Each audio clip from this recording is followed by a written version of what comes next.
Hello there. So you want to know how you can go ahead and unsubscribe from subreddit. This is going to be the only video you'll ever need to watch. So with that being said, let's just get straight into the video. So first things first, I want you to go ahead and make sure that you are logged in into your Reddit account. And for example, let's say you are getting spammed by this one subreddit that you are very annoyed of.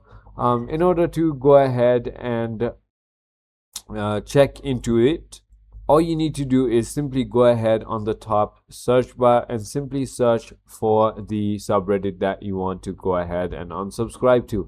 So for my case, it is contagious laughter, right over here.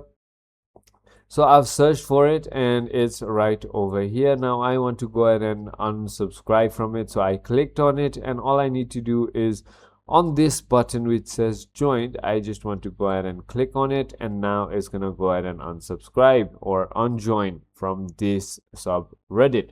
So I hope this video was helpful to you. If it was, hit that like button and I'll see you on the next one.